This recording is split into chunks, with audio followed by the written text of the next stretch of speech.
to Lecture 2 for the AI course. In this lecture, we're going to go through roughly the first half of Russell and Norvig Chapter 7 through about page 206. So in this lecture, we're going to look at introducing the idea of knowledge-based agents. We'll explore Wumpus World, which is a kind of small artificial world, a game really, in which we can use to represent knowledge and see how an agent would work. And we'll talk about logic in general, especially models and entailment. And we'll start to talk about propositional logic. It's called Boolean logic because it's any proposition is either true or false. There aren't any variables. And then in the next class, the next lecture, we'll talk about the rest of the chapter. So, knowledge bases. In class, we talked about the fact that intelligence could be seen as a function of having both ways of figuring things out, processes, and knowledge. And that's the notion behind knowledge bases. So what we'll need is an inference engine, which is a set of domain-independent algorithms on how to reason about knowledge. And then the knowledge base, which is a set of statements, sentences, that contain domain-specific content. So the inference engine we should be able to use for pretty much any knowledge base. And the knowledge base might contain facts about, say, infectious diseases, or baseball, or computer games, something like that. And the idea is we can apply the inference engine to that knowledge base. So the knowledge base, more formally, is a set of sentences in a formal language. And here are some formal sentences, and they're actually written in the programming language Prolog. So the first one is intended to represent the idea that a characteristic of a wumpus is that it stinks. So it's true that the wumpus stinks. And here's another sentence, something we assert is true, that there's a room in this wumpus world. It has coordinates 1, 1, and the characteristics of this are, and this is a list of stuff, and like the room, you can sense a stench, but you can't sense a breeze, you can't sense gold, and so forth. And so these are facts, if you like, that we know about the world, and we represent them in this formal way, and this particular formalism we're using is the syntax of the Prolog programming language. So knowledge bases help us build an agent, or any other system for that matter, declaratively. That is, we explicitly state what the knowledge is instead of embedding the knowledge in a set of procedures or functions that where the knowledge is just a result of executing as opposed to something we can look and see that it's true. And the two main things we need to be able to do with a knowledge base are to tell the knowledge base what it needs to know. That is, assert a fact into the knowledge base. And we also need to be able to have the agent ask itself what to do. In other words, it can ask, effectively using the inference engine, ask a question, and the answer to that question should follow deductively from what is known in the knowledge base. Now, we're looking at agents that are based on explicit declarative knowledge. And we can view these agents at the knowledge level. That is, we could ask, what does an agent know? And we could state that knowledge regardless of how it's implemented. Or we can view the agent at the implementation level, and of course we're going to have to do that here pretty soon. That is, we can manipulate data structures. We can declare the data structures in the knowledge base and look at the algorithms that manipulate them. And we're going to be defining those data structures and writing the algorithms that manipulate them.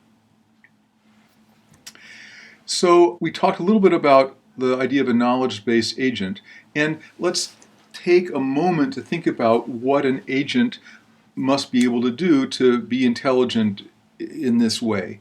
So clearly the agent has to be able to represent states of being in the world. It has to represent actions it can take, or that others could take for that matter. And those states and actions would be represented in the knowledge base as sentences. The agent also can perceive things. We'll see in the Wumpus world our agent can perceive things like breezes. And it has to be able to somehow add these new percepts to the knowledge base as a new state. It has to update its internal representations of the world as its understanding of the world changes. It also has to be able to deduce things that are true in the world but aren't necessarily stated. That is, we might know that all men are mortal and that Socrates is a man. We ought to be able to deduce, therefore, that Socrates is mortal. It doesn't say in the database that Socrates is mortal, but that's some effectively hidden property of the world that we need to be able to deduce. Similarly, if our agent is actually going to be able to do anything, we need to be able to deduce appropriate actions. And in other words, figure out what it is we're going to do next. So when we're writing our agent, the main loop the agent will have, the sort of control loop, is going to be as follows.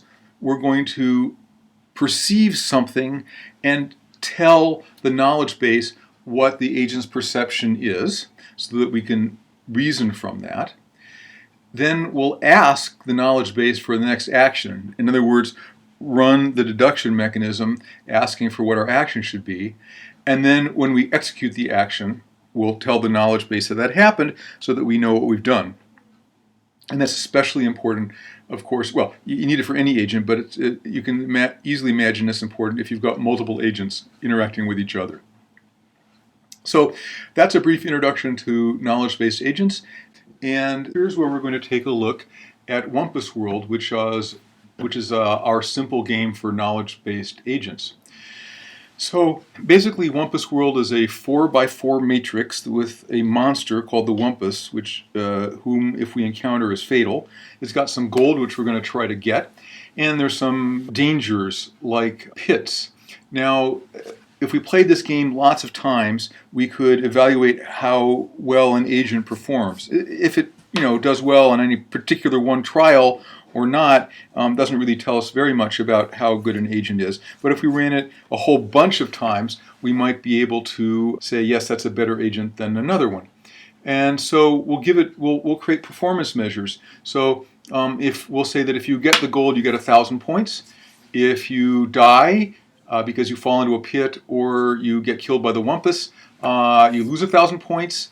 It costs us a point every time we move to another square, and it costs us 10 points if we use an arrow. So how do we do stuff in this world? Well, the idea is that if you're in a square in this matrix, and the Wumpus is in an adjacent square, the square you're in, you'll be able to smell a stench. You'll perceive a stench. So you won't know where the Wumpus is because your square is presumably adjacent to other squares, but you'll know that at least it's in one of those two squares or two or more squares to which you're adjacent. Similarly, if you're next to a pit, you can sense a breeze. If you're in a square that has gold in it, you can sense the gold. And that's it for perception. You've got one arrow, and you can use that arrow to kill the Wumpus if you need to. And what you do is you face the Wumpus, you face the direction of the square you think the Wumpus is in, you shoot the arrow, and if the Wumpus is there and you shoot the arrow, you kill the Wumpus. But of course, if you shoot the arrow and the Wumpus isn't there, you used up your arrow and you might get killed later. If you're in a square with gold, you can grab to pick it up, and you can also release the gold, although I don't see any point to do that in the game. Unless, for instance, I don't know, that there's probably no real reason to do that unless you need to do that to shoot the arrow.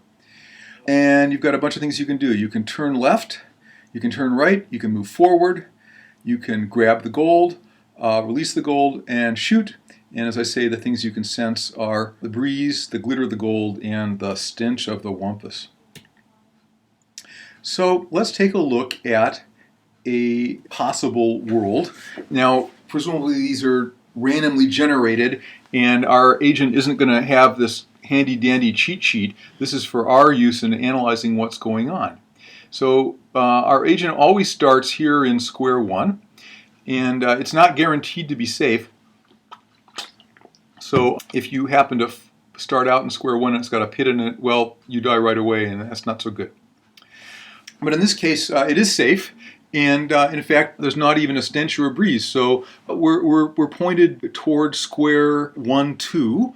So let's move into square 1, 2, and there it's also safe, and we know it's safe because we don't in square 1, 1 we didn't have a stench or a breeze. So, but in square 1, 2 we encounter a stench, which means that the wumpus must be in one of the adjacent squares. Well, we know it's not in square 1, 1 because we know that's safe. So the only two places it could be would be square 1, 3 and square 2, 1. Now we don't know which one it is, and at this point I'm a little, we're being very conservative. So let's go back to square 1, 1, and we know that square 2, 1 is safe, so let's move there and see what's there. Okay, so we move to square 2, 1, and that's got a breeze in it. So we know that there's an adjacent pit, but let's see if we can reason about where the wumpus is. We said that the wumpus was either, because of the stench in 1, 2, the wumpus was either in square 1, 3 or in 2, 2. But we know, because we're in square 2, 1 and there's no stench, that the wumpus cannot be in square 2, 2. Therefore, the wumpus must be in square 1, 3. And what's more, we know there can't be a pit in 2, 2 because there was no breeze in 1, 2. Therefore, we can move safely into from square 2, 1 into square 2, 2.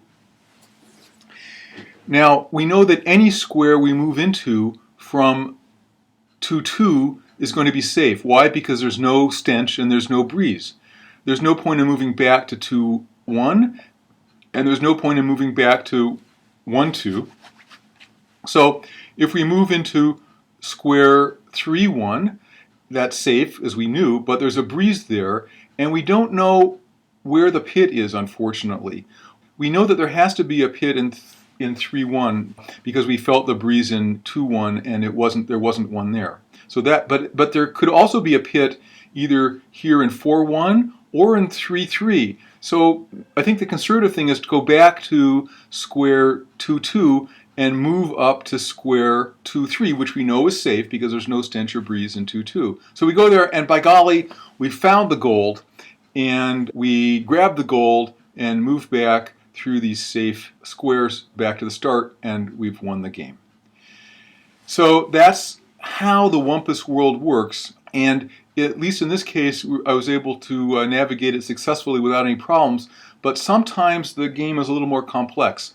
So for instance, what if you're here in 1, 1 and you detect a breeze in 1, 2 and a breeze in 2, 1? There's no safe action you can take no action that's known safe because the pit could either be here in 1, 3, in 2, 2, or in 3, 1. So what do? Well, it turns out that because we can assume the pits are uniformly distributed, which is a fair assumption given that we know how the world is created, it turns out that because we've sensed the breeze in both this square and this square, the odds on square 2, 2 having a pit are 0.86, whereas it's only 0.31 in squares 3, 1 and 1, 3. So the prudent thing to do, even though it's not totally safe, would be not to move into square 2, 2, but to move into square 3, 1 or 1, 3. There's another case. What if we move into square 1 and we smell the stench of the wumpus? Well, that means the wumpus has to either be in 1, 2 or in 2, 1. But we won't know which one it is without moving, and there's a danger we're going to get killed. So here's a plan. Let's say the wumpus is in 1, 2 here. We'll just stay pointed towards 1, 2, and we'll shoot our arrow. So what are the two possible outcomes?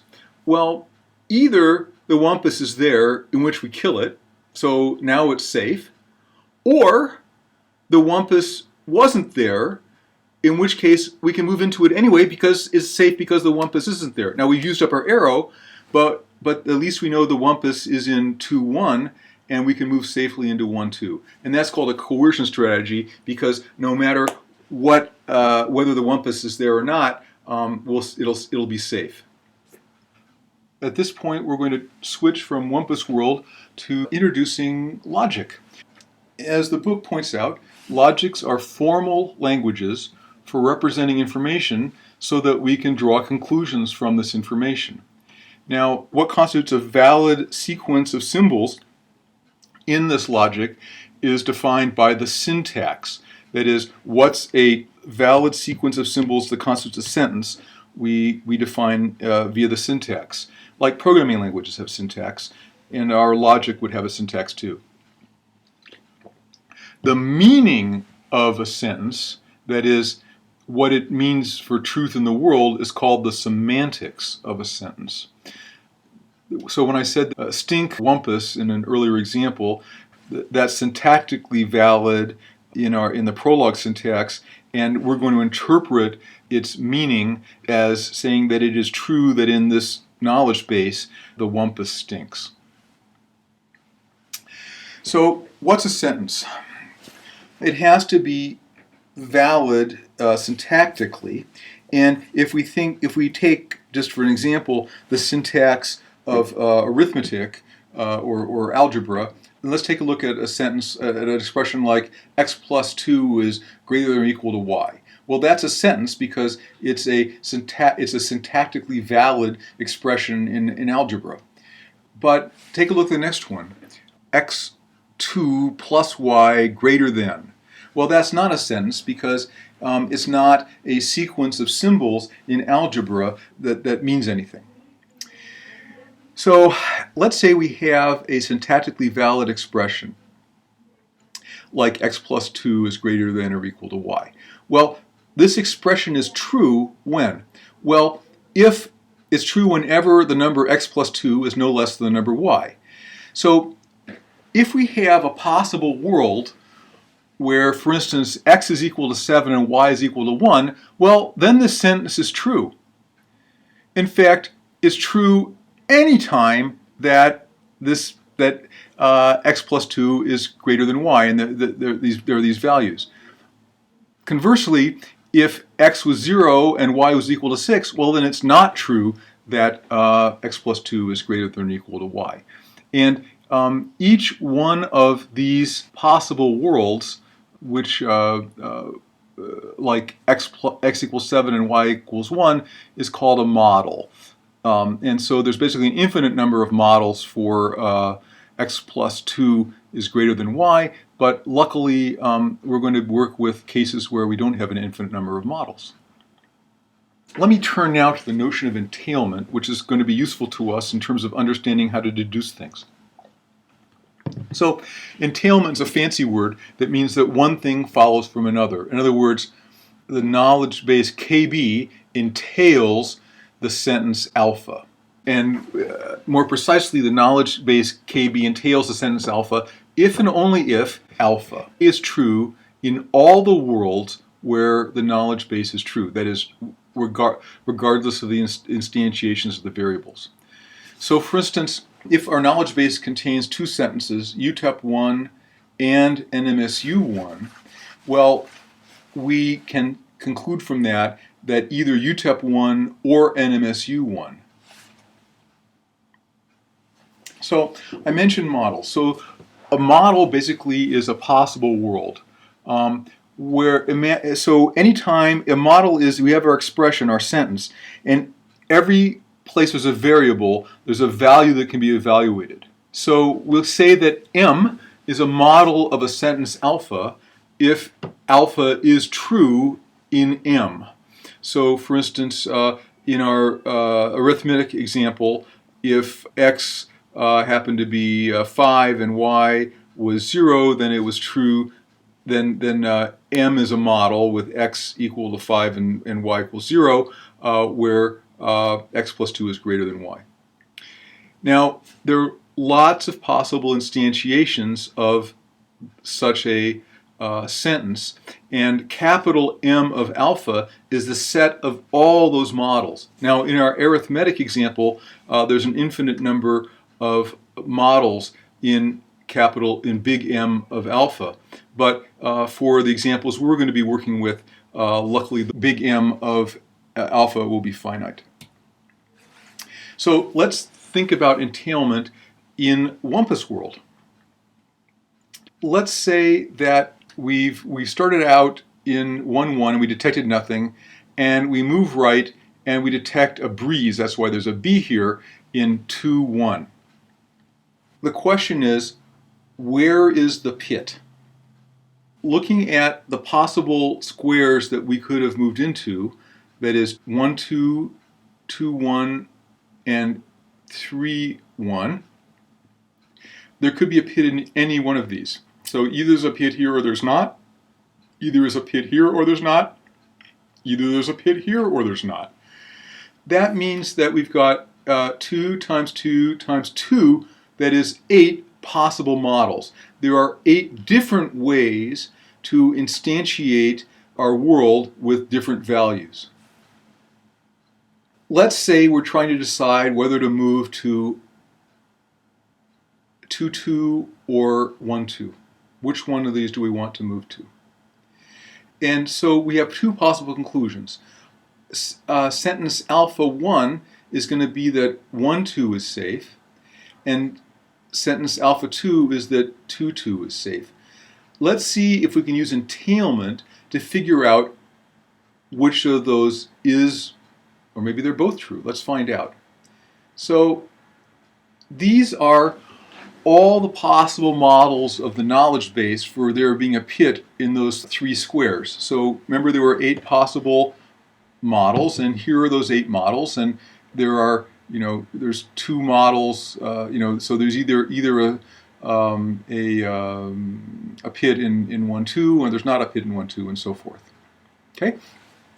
So these are all the 8 possible models. Now, what we want to do is figure out which of these models are consistent with our observations, or consistent with what we know to be true about the world. And these are the models for sentence alpha 1. 1-2 is safe, right? In each of the ones I've highlighted, 1-2 is safe, and in the ones I haven't highlighted, 1-2 is not safe. Okay? Now, of these models that 1-2 is safe, which ones are consistent or inconsistent with the world as we know it, based on sensing a breeze in 2-1? Well, in fact, in every world that we could deduce as possible from our known fact of the breeze in 1-2, in each of those 3, 1-2 is always safe. Therefore, we can conclude that the sentence alpha 1 is true. 1-2 is safe. What about 2-2? Well, let's go back to the model, and here are all the models of the knowledge base that represent the state, alpha 2, that is 2-2 is safe, right? It's all the ones where 2-2 is safe, okay? And now the question we want to ask ourselves is there anything that's true in the world that we know because we detected the breeze that isn't in one of these 2-2 safe models? And the fact is that, yeah, there are 2 states that are consistent, there are 2 models consistent with what we observed. They're not in the set of models that are true for alpha 2, that is 2-2 is safe. Therefore, because there are observed cases that are not consistent with 2-2 is safe, we conclude that 2-2 is safe is not provably true. This approach is called model checking, not surprisingly, because we set out all the models and we check to see if the set of models associated with a sentence is consistent or inconsistent with what's known to be true from our observations. And in our case, we've been able to show that sentence alpha 1, that square 1, 2 is safe, is entailed by the knowledge base because proved by model checking. And the sentence A2 is safe, that is, knowledge base entails A2 has been proved false by model checking because there was an inconsistent set of cases. For the last part of today's lecture, we're going to talk about inference in propositional logic. So I need to introduce a little bit of notation and some concepts. So the notation KB derives via I alpha means that a sum sentence alpha, as we've been talking about, can be derived from the knowledge base through some inference procedure I. Now, from that, we can define soundness. So we can say that this inference procedure I is sound if, whenever from the knowledge base you can derive alpha through I, it is also true that the knowledge base entails alpha. That is, it's sound if whatever we can derive is in fact entailed by the knowledge base. Completeness is the other side of that equation. That is, inference procedure I is complete if whenever it's true that the knowledge base entails alpha, it's also true that procedure I can derive alpha from the knowledge base. So whereas soundness means that everything you can derive is true, completeness means that everything that is true can be derived. We're going to mostly be working with something called first-order predicate logic, which is the logic behind Prolog. And in fact, predicate logic as a sound and complete inference procedure. But first, we're going to deal with propositional logic, which we've been working with all day today, which also has a sound and complete inference procedure. So propositional logic is the simplest sort of logic, and we'll use it to illustrate some basic ideas. So bear with me here and assume that the symbols P sub 1 and P sub 2 and so forth are sentences. And so if S is a sentence, then not S is a sentence. And if S1 and S2 are sentences, then S1 and S2 are a sentence, and so forth.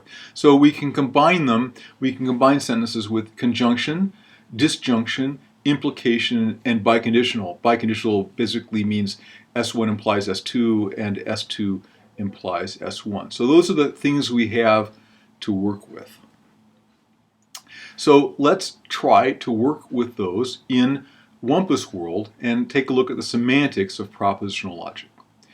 Remember that a model is a particular instantiation of all the possible variables. So let's say that our propositions here mean that square 1, 2 is safe, square 2, 2 is safe, and square 3, 1 is safe. Well, we can know by just looking at our chart here that 1, 2 is safe, 2, 2 is safe, but that 3, 1 is not safe. That's why we said that P1, 2 is true, P2, 2 is true, and P3, 1 is false. And our Wumpus world here, this particular instantiation helps us come up with a true, false for each of these propositions, and we could have, there's actually 16 propositions about safety here. So just for these three squares, 1, 2, 2, 2, and 3, 1, just as we saw in our previous example, we can create 8 possible models, and we can enumerate these automatically, right? Because they're either true or false, and we know where they are. So how do we evaluate the truth with respect to some model M? Well, basically there are some logical rules, and we can apply them. So we know that not S is true if S is false. We know that S1 and S2 is true if S1 is true and S2 is true, and so forth.